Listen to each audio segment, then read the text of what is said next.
پاکستان میں ایک international seminar کا انعقاد جو ہے اور اس کے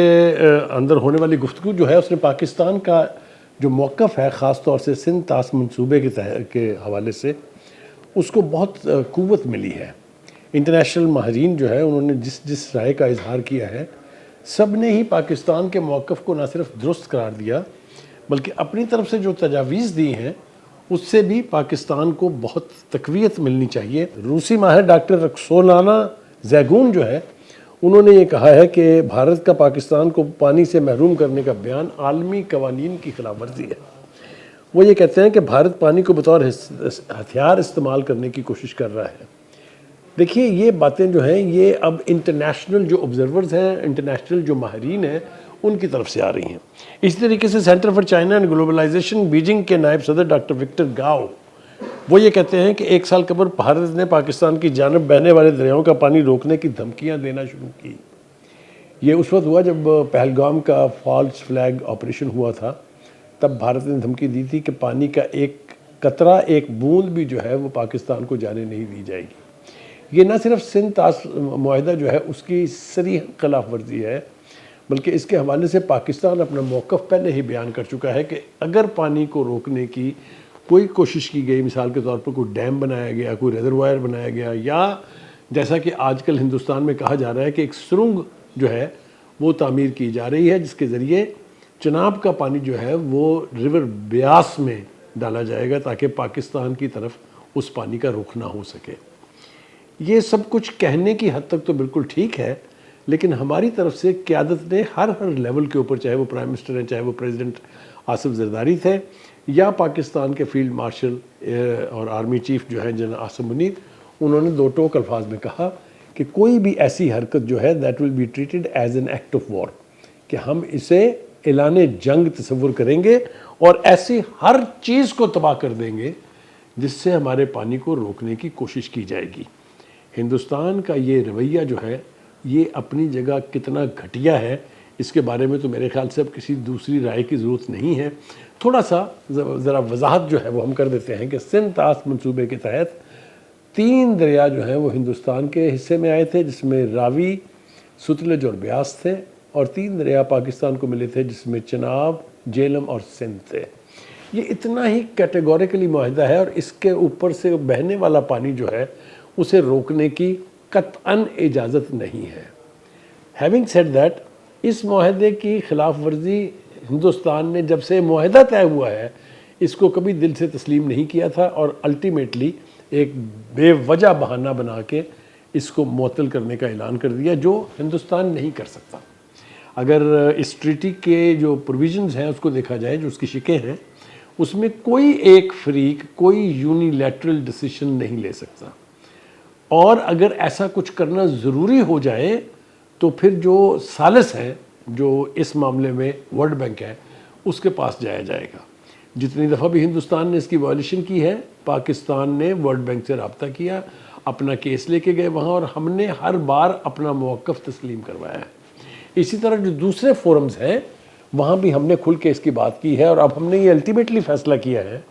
کہ ہم اس معاملے کو لے کے یونائٹڈ نیشن کی سیکورٹی کونسل میں جائیں گے۔ اگر ایسا ہوتا ہے، جو کہ مجھے لگتا ہے کہ اب کرنا پڑے گا کیونکہ ہندوستان جو ہے وہ باز آنے والا نہیں ہے، جب وہ کچھ تعمیر کرے گا تب کیا ہم کریں گے وہ تو ان کو اچھی طرح سے پتہ ہونا چاہیے۔ 5 دن کی جو جنگ تھی اس میں ہم نے ثابت کر دیا کہ ہم جو کہتے ہیں وہ کر کے دکھاتے ہیں۔ 4 دن تک ہم چپ کر کے بیٹھے رہے، 5ویں دن ہم نے ان کو دن میں للکارا اور کہا کہ 2 گھنٹے انتظار کریں، ہم آ رہے ہیں۔ اتنا واضح اعلان کسی بھی حملے سے پہلے میرا نہیں خیال کہ کوئی روایت آپ کو اس خطے میں ملے گی، اور 2 گھنٹے کے بعد پھر وہ ہم نے 5 روزہ جنگ کیسے سمیٹی وہ ساری دنیا کے اوپر اب واضح ہے۔ اور جو انٹرنیشنل یعنی جینز بک آف ڈیفنس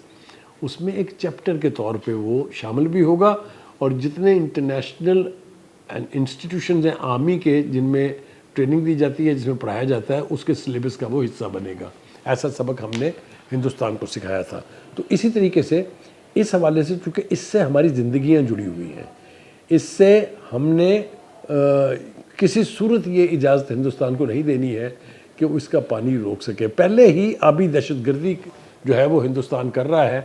کہ وہ ان 3 دریاؤں کا پانی روک لیتا ہے، اور جب مونسون شروع ہوتا ہے اور وہاں پر سیلابی کیفیت ہوتی ہے تو اچانک بغیر کسی ایڈوانس اطلاع کے وہ پانی جو ہے وہ چھوڑ دیتا ہے، جس سے بے پناہ اموات ہوتی ہیں، جس سے بے پناہ کھڑی فصلوں کو نقصان پہنچتا ہے، جس سے لا تعداد یعنی مویشی جو ہے وہ اپنی یعنی اس کا شکار ہوتے ہیں۔ تو یہ ایک آبی دہشت گردی کی شکل تو پہلے سے موجود تھی، اور اب یہ دوسری جو اس معاہدے کو معطل کر کے ہمارے پانی کو روکنے کی کوشش ہے، یہ کسی صورت بھی برداشت نہیں کی جائے گی۔ میں یہاں یہ بات بتاتا چلوں کہ چین کی طرف سے ایک تو ڈاکٹر گاؤ نے یہ کہا ہے، ڈاکٹر گاؤ نے 2 چیزیں کہی ہیں۔ ایک تو یہ کہ اگر ڈاؤن سٹریم یعنی پانی کے بہاؤ کو روکے گا ہندوستان تو پھر چائنا بھی ایسا ہی کرے گا، اور دریائے برہم پترا جو ہے، جو ایک بہت بڑا دریا ہے ہندوستان کا اور جو ایک بہت بڑے علاقے کو سیراب بھی کرتا ہے اور پانی کا ذریعہ بھی ہے، اس میں بھی پانی بند کر دیا جائے گا۔ ایک تو یہ بات۔ دوسری بات انہوں نے اشارہ اس طرف کیا ہے کہ پاکستان کو چاہیے کہ وہ اب سندھ طاس معاہدے میں چائنا کو بھی شامل کرے، اس لیے کہ چائنا اس خطے میں سٹیک ہولڈر ہے۔ یہ سب کچھ جو ہے خاص طور سے اس سیمینار کے حوالے سے پوری دنیا میں ایک میسج جائے گا کہ اس خطے کے سٹیک ہولڈرز بھی اور 2 سپر پاورز جس میں رشیا بھی ہے اور جس میں چائنا بھی ہے، انہوں نے پاکستان کے موقف کی حمایت کر دی ہے، اور اب ہندوستان کے پاس کوئی چارہ نہیں ہے، کوئی جواز نہیں ہے کہ وہ پانی جو ہے پاکستان کا بند کرے۔ ایک اور گھٹیا کوشش ہندوستان سے کی طرف سے کی جانے والی ہے کہ اکتوبر میں جو FATF ہے، جس کی گرے لسٹ سے ہم بڑی کوششوں کے بعد ان کے 35-36 پوائنٹس پر عمل کرنے کے بعد نکلے تھے، اس کی صدارت جو ہے وہ چونکہ ایک ہندوستانی کو ملنے جا رہی ہے، تو یہ شنید ہے کہ ہندوستان ایک مرتبہ پھر ہمیں گرے لسٹ میں ڈالنے کی کوشش کرے گا اس جواز کے اوپر کہ ہم ہاربر کرتے ہیں دہشت گردی کو۔ لیکن گراؤنڈ سچویشن اب ہندوستان کے حق میں نہیں ہے۔ پوری دنیا یہ باور کر چکی ہے کہ ہندوستان اس وقت تمام تر افغانستان میں بسنے والی اور وہاں پر جو ہب بنی ہوئی ہے کالا دم تنظیموں کی، ان کی سہولت کاری کر رہا ہے، ان کو اسلحہ دے رہا ہے، ان کو فنڈنگ مہیا کر رہا ہے، اور ان کے کیمپس جو ہیں وہ ان کو چلا رہا ہے وہاں پر۔ تو اب میرا نہیں خیال کہ ہندوستان کسی بھی طریقے سے دنیا کی جو اوپینین ہے اس کو تبدیل کر سکتا ہے، یا اپنی اس قسم کی حرکات کو مخفی رکھ کے اور اپنے لیے کوئی ایک مقام پیدا کرنے کی کوشش کر سکتا ہے۔ پاکستان اویئر ہے، پاکستان کو علم ہے کہ ہندوستان جیسا گھٹیا دشمن کسی وقت کچھ بھی کر سکتا ہے، لہٰذا ہماری طرف سے تیاری مکمل ہے۔ ہم بتا چکے ہیں کہ اگر ہندوستان ڈیم بنائے گا چناب کے اوپر، اگر ہندوستان ٹرنر بنا کے چناب کا پانی بیاس میں پھینکے گا تو اینٹ سے اینٹ بجا دیں گے۔ ہم نے کہہ رکھا ہے کہ ہم ہر ایسی کنسٹرکشن کو تباہ کر دیں گے جو پاکستان کا پانی روکنے کا باعث بنے گی۔